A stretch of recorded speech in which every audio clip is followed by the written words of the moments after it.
Hi, Dave here. I am not with my wife, Kathy, today. I'm with my friend, Alex. Hello. Also horror director and host of the 5 podcast. Yep, that's right. That's right, which me and Kathy went on Yeah, recently. it's good. No, it's not recently, it's months ago. Yeah, no, go have a listen to that. It's very good. I'm always struggling to get guests. That's what I'm finding at the moment. Well, there you go. Which I thought would be like the We're easiest doing a big thing in the call-out world. right now. Yes, if you are interested in film and like to think of 5 things you'd like to talk about, great scenes in movies, then please contact me. Because I'm always booking people and then they cancel on me and then I don't have a show for the week. And because I'm doing it myself and I need to talk to people, I have to wait for people, so that's how it goes. People keep letting you down. But it's very exciting when it happens. People are the worst. They are. But you know what's even worse than people? Yeah. Pets. That come back from the dead. I tell you what. Segway. Yeah, they do. Pets that come back from the dead. The one thing I've tried to do is I thought I'll do a review by myself and just ranting into a microphone for 30 minutes by myself. I listened back to it. I thought that's never going to see the light of day. Can I at least send it to me? I'll send it to you because it was about us, and then I'll publish it. And we had a great sort of tweet conversation about it. But my God, that film wound me up so much. It's about the movie Us. Yeah, I thought you literally meant it was about you and me no, for a second. I was it's like, about what the movie Us. But at the end of it, I'm like, I'm going insane. I cannot share this with people. I can't share it with people. Well, you should have done it as if you were talking to your doppelganger. It was like 1 o'clock in the morning, and I was like, I've got to get this stuff out of me. That's what happened to me with our Last Jedi review, where I did that by myself. Yeah, slowly unraveled. It was one of my your greatest ever episodes. I would put that in for any award categories. Well, I alienated a lot of people that day. But we are here at the Light Cinema to see Pet Sematary. I know. Yeah. Horror Spelled movies. with an S. How many horror movies are there now which are doing big guns? I'm the happiest little bunny in the world. As a horror fan, I'm like, we are living in a golden age of horror right now. It's just so exciting. You know, thinking last time we were together and we did this, it was Hereditary. That guy's got a new movie out called Midsummer coming. You got, Jordan Peele is smashing the box office with his big movies, and now you've got like an old classic from 1992 reborn as a modern day horror thing, and it's got John Lithgow in it, and I'm like, I like John. He's so good. What's your vibe towards the original? A very flawed movie, but a great concept. A film that exactly is the sort of film I want to be remade. Because exactly. This is the kind of thing that should be remade. It should be remaking because there were some great parts to that, and I always remember. What's the sister, the weird, creepy woman in that film? Oh God, I haven't seen it in years. She's got like a sort of disease, and I can't think what it begins with a V. But anyway, she was terrifying. And the truck sequence, obviously, the whole beginning is iconic, and obviously they tease it in the trailer, so I'm very excited. Very excited for that truck. I'm hoping children get hit by trucks. I'm normal though. It's okay. Yeah, no, guys, he's totally normal. I did do a call out on Twitter. Yeah. We asked you a question at the Cinemile. We asked if you could raise any fictional pet from the dead, who would it be? Alex, who would it be for you? Well, we were just talking. I don't even know what his name is, but the little character from Flight of the Navigator, who the little kid befriends, he's got a little sucky pad. It's like the size of his hand. What is his name? I don't know, but I don't think he has a name. Is he a pet, though, or is he an autonomous... They befriended each other for the 7 years he was in space doing time-travel-y things. Was he 7 years up there? Yeah, because remember, he came back and all his family got old, and then when he came back, he was like the young kid, and then he went back to his family as the younger brother instead of the older brother. Anyway, that was on the other day. Man, that's a mad film. That is a mad film. That would never be made now. Do you know what, though? I think we're crying out for movies like that. There were a few things. I thought Shazam felt like a bit like an old throwback movie. A little bit. It's like simple. It's like a 90s. It was just like simple and fun and just like family movie. It didn't have over exposition. It was just let's have fun with this concept. Let's go with it. And I think that we're crying out for a bit more of that. It was almost like a Jingle All the Way kind of mode, but like not so Jingle terrible. All the Way. I don't know why that occurred to me. Sinbad in a movie. That's all it was missing. I'm not sure. Sinbad. Yeah, that was the missing factor. Get Sinbad in the Shazam sequel, and then we're laughing. But, Shazam Sinbad. I could see it. Sinbad. Sinbad. But we did have some great replies on Twitter. So King Doug said Artax from the Neverending Story. It's my favourite movie of all time. So good. Is it? Yeah, it's a great movie. I mean, I can't watch that scene. It's so tragic. Was it the Pit of Sadness or something? Yeah, that's what's it called? The Swamp of Sadness. But it's the when the rock guy dies. That's the bit that gets me. Stop. These hands. Oh man. Good impression. Oh god, I love that. That's one of my all-time favourite scenes. We're gonna have to watch the Neverending Story. You've got to do that. Yeah. Stephen Capegoat said Anthony the Ant from Ant-Man. Good shout. Yeah. That was cruelly taken from the MCU 2 series. He was shot in midair, wasn't he? He was. Very sad. Jack Croxall said the pet trio from Homeward Bound who are all certainly dead by now. Which is very grim thought, but yeah, they're almost definitely deceased.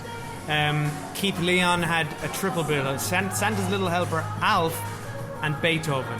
I'd question whether Alf was a pet. But I would like to see him come back in some form. Zombie Alf? Yeah, well, you know, like Howard the Duck came back in the Marvel Universe for that one cameo. Yeah. I don't know. I know he's not connected to the Marvel Universe. Just get him in. Well, Disney will buy him. Yeah. They're buying everything They'll else, just right? phase him in somehow. But I would love to see like a wisecracking Alf in the middle of a massive action sequence. Yes, please. That would be very him good. And Rocket Raccoon. Yeah. You could see him replacing Rocket Raccoon. Okay. Easy. And then lastly, Carl R. Cronin said John Wick's dog, because that man has anger issues. I thought, imagine if his dog did come back. The whole of those films. Well, it's over then. So it's all good. He'd be happy again. Yeah. All right, we better go in and see. Any other? Are you excited for this? I'm excited because I haven't gone into the painstaking thing I usually do, where I try and find every secret about this movie out. I've held back a bit, so I'm going in with open anticipation. It's got some good actors in it. The trailer was good, and it's got some weird occulty vibe, which I kind of like. Yeah, that wasn't in the original, right? No, it wasn't. No. Yeah. Kids with masks, always fun. It's very, very Wicker Man. Yeah. Well, we're in that phase right now. Let's head in. Embrace it. Yeah, everything's Wicker Man. Yeah. Theme park ride. What else can you say? Wicker Man theme park ride. Yeah, there is. Is there? Alton Towers. What? Oh my God. This is how mental the world's become. Who thought a 1973 film has got a theme park That's ride? ridiculous. Yeah. Do bees come out and... No bees, just fire and wood. I think it's basically like, hey, we made this thing out horrible. And it's burning. A man died. Exactly. All right. We'll see you on the other side. I remember my birthday party. Church was out on the road.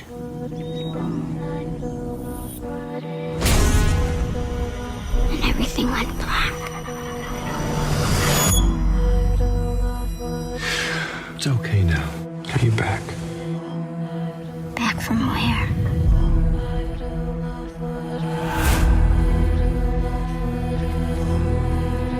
What's going on? There's a place Rach brings things back. Oh, your daughter. Are you happy, Mommy?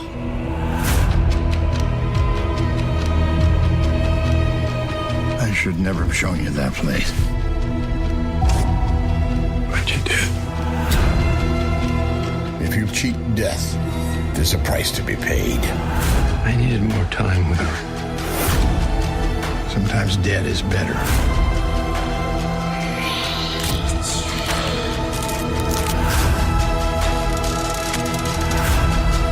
If you've done something, Lewis, it's not too late to undo it.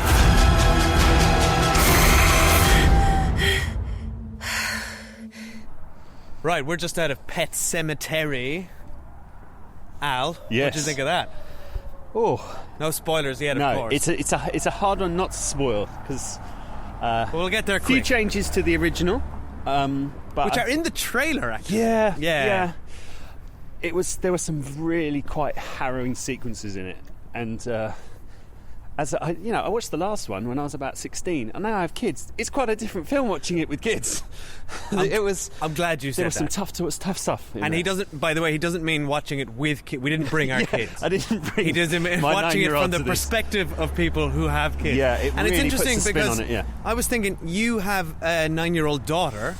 And I have a nearly 2-year-old son. And that is the exact age of the children so within that movie. we were very much able to place ourselves in Jason Clarke's shoes. Into it. Right? Yeah. So I agree. I certainly found it very... It's the kind of movie that would have had less of an impact on me had I not been a father. I think. I definitely think so. I think there's some, as I said, some really good set pieces. It's one of those films where you're instantly sort of kicking the seat in front of you going, why on earth is this guy not heeding the warnings that are coming to him? There are some really frustrating moments in that because he's set out as quite a logical character. And I always, he's the doctor, he's the man who doesn't believe in heaven or hell.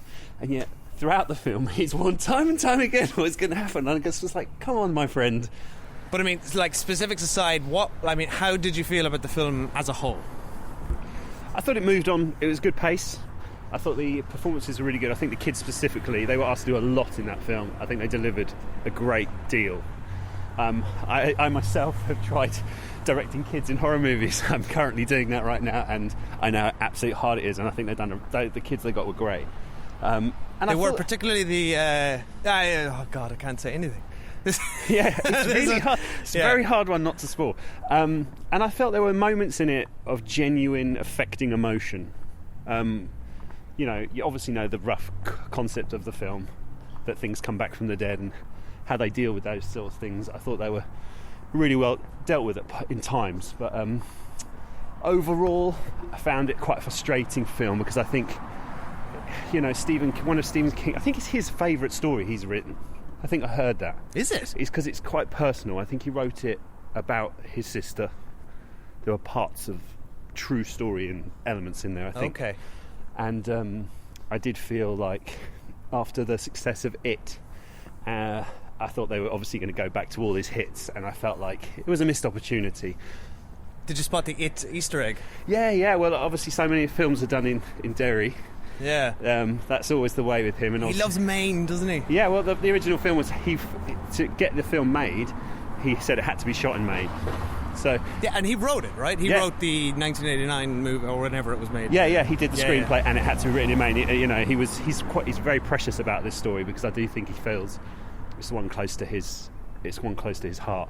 Yeah, I kind of with you. I think it did get me in at a few times. I thought it was very uncomfortable viewing, so I guess, you know, tick the box there, horror film. I certainly was squirming quite a lot. Yeah, we both were squirming. Yeah, I could sense your squirms. I just because it was very good at like foreboding. It's like, here comes the horror bit, and you're like, no, it's coming. You know, it's coming. But they really played those scenes well. Really good jump scares. So like effective, but also I think you kind of alluded to this. It's nothing special, all right? There's no. It's very What you said 101. Like it's very just like I wasn't really surprised at any point, and even like the whole thing is in the trailer. If you've seen the trailer, it's just kind of you're just waiting for it to play out. Yeah, there are some variations to the original, which is good, but I did feel like it gave you no surprises. Basically, what sets up in the trailer completely plays out as you expect it in a certain degree,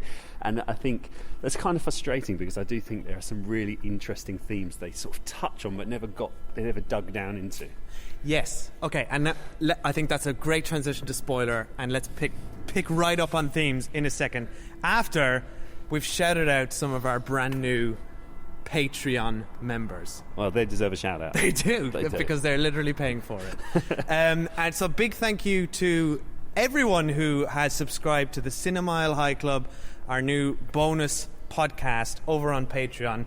We were myself and Kathy are both like just amazingly chuffed that so many of you are up for this and have signed up for it. So a huge thank you to everyone. We can't shout you all out right now because Alex would just have to listen to me shouting out 64 names to date. So we will get to everyone in order, but I'm just going to shout out the first 10 or so here. So big thank you to Michael Pegg, thank you very much. Graham, no surname for Graham. We had Leanne Carroll over in New York. We know a Leanne. Hello, Leanne.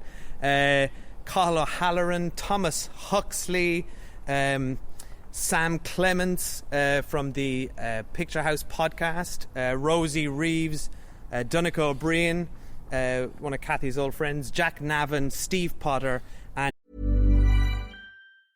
If saving more and spending less is one of your top goals for 2023, why are you still paying insane amounts of money every month for your phone bill? Right now, when you switch to Mint Mobile, you'll get their unlimited plan for 50% off. As the first company to sell premium wireless service online only, Mint Mobile lets you order from home and save a ton with phone plans starting at just $15 a month. All plans come with unlimited talk and text, plus high-speed data delivered on the nation's largest 5G network. Cut your wireless bill to $15 a month at mintmobile.com/save. That's mintmobile.com/save. Hurry. Offer ends January 15th. And Ellen Crocher, who gave us a very generous donation. So thank you, everyone. And if you want to help us out here and Get some bonus content. You can hear us covering retro movies and TV shows. We're currently doing episodic reviews of Game of Thrones. Head over to patreon.com/The Cinemile. And now, I so want to talk about that, by the way. Why? I know I'm not allowed to talk about Game of Thrones now, but that's another one. No. Save it for the Patreon. There's so much to talk about there. But we coincidentally have just come on to Spoiler Street. So perfectly timed, this podcast. So Al, right, the themes. I think you're talking about the sort of the main theme is what happens after we die, and they sort of touch on that. I thought it was very interesting when they're trying to explain to their child about one of the best scenes in the mortality. film, I thought. Yeah, it's good because you get the rational doctor and you get the emotional wife, and I thought that was really nice. It's like, do you protect your kids from this stuff, or do you give them the facts, and do you play that sort of thing? And obviously the film is going to show you exactly what happens and how you deal with those things. But did you find it a little frustrating that they hadn't had that conversation already, though? That they were having it in front of their child for the first time? Do you know what? I think a really major problem with this film was the relationship between the mother and father. It's like they didn't know each other. There were just conversations in that where you're like, you're married with 2 kids, how are you not bringing this up? How have you not talked about this before? They're a huge, like, I just want to tell you about my past. I'm like, what? I guess devil's advocate, you could say the wife had crippling anxiety about death, so maybe didn't want to address it in any form, but that's a weak defence, really, of the movie. There were just too many moments, and obviously the whole start of the film, we get this lovely idea, we're going to move to a new house. It's like they didn't know the house they were moving to. Yeah, it's like they've never seen it before. How many acres do I have? You got 58 acres. Wow, how much have you checked it out? Didn't bother looking. Wait, there's a pet cemetery there? A giant swamp? Wow, okay. A giant cliff? I mean, what the hell, dude? You just got like... It's crazy. And maybe in America, plots of land are that huge, but it blew my mind just sort of casually... You know, they didn't check the place out. It was a death trap. No. I know, yeah. They're literally on their back door was one of the most dangerous, woods. And it's one of the first things that John Lithgow says. Like, don't go wandering around here, please. / pet cemetery. I know. Bring it back from the dead. And for all the great little horror moments, motivations were really weak in this film. John Lithgow's to start with. It's like you knew what was going to happen, dude. But the first film and the well, I haven't read the book, but that's inherent in the story, right? Like, why would this dude be like, oh hey, do you know what? Let's not bury the cat here, right? Because I know this great place where it'll make a zombie cat. And that wasn't a good thing for me. No, I know for a fact that it didn't work out, and it ends in trauma. But he was a nice cat, so I thought I'd give it a go. Yeah, I mean, very weak. Yeah, very weak. Did you think though? Were you surprised that he hadn't tried to bring his wife back from the dead, or they never alluded to that, or maybe he was tempted? They sort of implied that he was tempted by that. I think he there was this one line that tried to sort of brush it all away about the sort of allure and addiction of going to the place. Like once you've been there, it has a pull to you that you always want to go back. So it was quite interesting how he sort of goes, I know what you're thinking, because I thought exactly the same thing. There was a little bit of like he saw the history repeating. He was trying to do all the warnings and things like that, but which is fine, but that doesn't hold up with his motivations when they're just out to bury the cat. Also, doesn't take 2 people to bury a cat. Right? But it does him to show him. Yeah, that was fine. Like, hey, come here, I've got to show you something. Your cat died, but not like, let's meet back here tonight. You bring the shovel. We're going to bury this cat together, dude. I know. It's like, what? No, this doesn't make any sense. That's plot contrivance. I'd enjoyed John Lithgow in this, though. I thought he was fun. My memories of that character in the original, and it's a long time since Fred Gwynne, I've seen right? him. Who was in the Munsters in the original. Is that who it is? I think he gets a Chelsea smiler. That's what I think I remember. I think he gets like right through the face one. So it's still got those high moments of violence. Again, I don't know where like ratings are these days, because for me that was kind of like an 18. How it used to be. Well, the ankle was. I mean, proper one. Achilles. Out goes the Achilles. First Evil Dead with the pencil. Stuck with me for a long time. Yeah, it does. It has those really visceral, violent moments. And the strange, like, foreboding ghost kid at the beginning. I mean, you can see his brain through his head. Oh, yeah, that was gross. Oh, man, good effects. But I was like, okay, this is going to be a tough watch. This is going to be like, they're going to take it all the way and push it as far as they can. Which I certainly don't mind. I just want a film to have an internal logic that they hold to. And I think when you're a doctor and you create this character who's supposed to be driven by reason, he did a lot of unreasonable, snapshot, silly decision making. I guess. It bugs me. I find it frustrating as well. But look, I'm going to mount a weak defence for the movie just to play devil's advocate again. I guess the movie tries to posit that he was tempted by this thing, he's seen that it could work, and was in the throes of grief, I guess. But, I mean, look, clearly it's a stupid idea, and there's no way around it. I just think the ordering could have been better. If he'd seen the cat come back and the cat was good and was luring him into, this could be great. The cat's come back wicked. Yeah. In fact, the cat's better than ever. Yeah. The cat. But do you know what I mean? If the cat come back and he had seen no signs of change, and then as soon as he did it, the cat went, got you, buddy. That would have been in a weird sense. At least the logic would have held up. But the cat had already displayed signs of real aggression and change. Yeah, and he'd heard that the same had happened to the dog. Yeah, so he got the prophetic story. He'd been haunted by this character saying, the soil is sour, and you just felt like, come on, one of these things has got to stick, right? You've got to be listening to something in this film that suggests that this is a very terrible idea. In the original, was that guy, did he have like a stronger main accent? And was he basically he's got a real main, just like, proper, I think Fredwin really pulled it on. And I remember... Lauder. I'm going to try it out. It was like a spooky place up there. Yeah, it's you don't want to go up that cemetery. Pet Sematary. I mean, yeah. John Lithgow, to his credit, didn't try any of that. How did you like the little lame Winston Churchill reference? Yeah, well, it was the he same played Churchill very recently, right? Yeah. Is that just no, a coincidence? it was in the film, the original. Nose? Oh, was it? Original film, same. Oh, well, that's same. just a weird thing. It's like, yes, I know who Winston Churchill is because I played him that was a nice line on Netflix. That's the thing. I just felt like here was a film that could have sort of built on the last film, but it kind of retread it too much in the sense of it just didn't give you anything you didn't expect, and it didn't surprise you. I mean, it surprised you in those moments of shock and horror, but it didn't surprise you in any other way, and that was frustrating. Well, besides the obvious of, different kid. Yeah. That was a good scene. I mean, the whole truck thing. I mean, what's really interesting, right? You never kill kids, you never kill dogs. It's kind of the movie law, and they're like, I'm going to do both with a plum. And that's kind of ballsy. It's ballsy for a movie to go, because the way the kid stuff is hard to watch. It's really hard to watch, definitely for a parent. It's really awful. The whole thing. Even watching the boy run out on the road is an obvious fear that plays on, and then the moment where he turns the truck and sees the girl in the ditch and the mother's sounds completely cut out, and you just like deal with it. It's really effectively done. Like those moments were mounted really superbly. And then it just kind of unravels to silliness at some point, really. I mean, maybe, it's tension release, but I was kind of laughing at some points in the big climax with the girl. Even though, to her credit, and you kind of said earlier, she was excellent. She plays both sides of the roles super well. Very well. Yeah, so, like...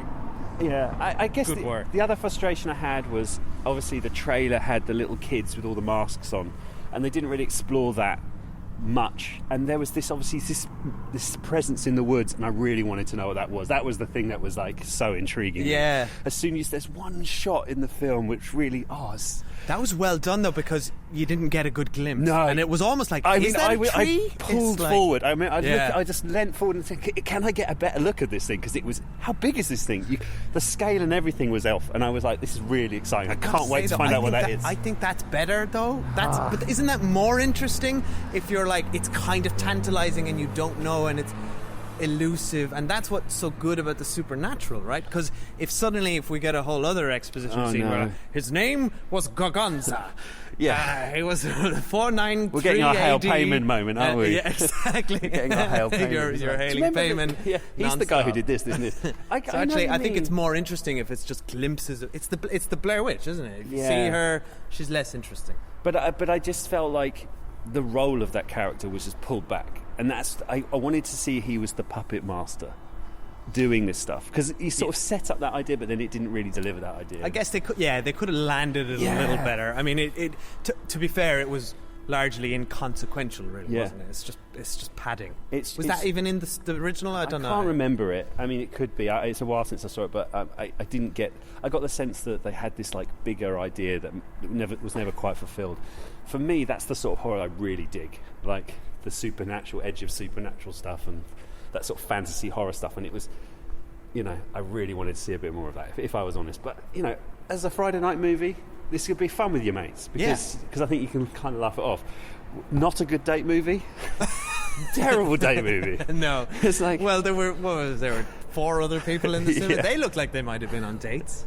Yeah, they might. Who knows whether it was successful or not? Definitely not. But it is a Wednesday night. Yeah, not one to get the babysitter. You just want to go straight home and check on your kids. Exactly. Yeah. But all right. Excellent. I'm pleased we're getting these big moments for movies, but I did feel like this was a missed opportunity, and I think that's the overriding feeling I feel. It's just like, what a shame that it wasn't the level of some of the other big hitter horror movies that have come out recently. It was very standard. But then it did end with a cover of the Ramones song Pet Sematary. Yeah, which is from the original movie Pet Sematary. I know, as you said rightly, this is a bit on the nose, this song, isn't it? Don't go to the pet cemetery. I don't want to get buried there. In the pet cemetery. Yeah, it's lyrical mastery at its finest. The Ramones know how to do it, don't they? Yeah. All right. Thanks, Al. Thanks for coming out. Where can everyone find you? Find me at The 5 Podcast on Twitter and at Blisterman. I've still got 2 of those accounts. And check out The 5 Podcast if you can, because it's quite good when it's on. It's just not very regular. well, you had one only a couple of weeks ago. Yeah, I did.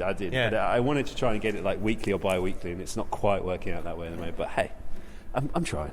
All right, thanks. I've got a full-time job. We can't do this stuff. That's it, man. I know. I feel your pain. Well, thanks everyone for listening. We are at the Cinemile on Twitter, Facebook, and Instagram. Come say hi. Let us know all about your thoughts on Pet Sematary, and that's it. We will see you. This is what I don't know how to wrap this thing up when Kathy's not here. Just keep talking forever. Well, she normally goes, we've got to get home to the kids now. Shut up. Well, I am going to go and check on my kids, so that's the overriding feeling. All right, bye. Cool. Take care. I don't wanna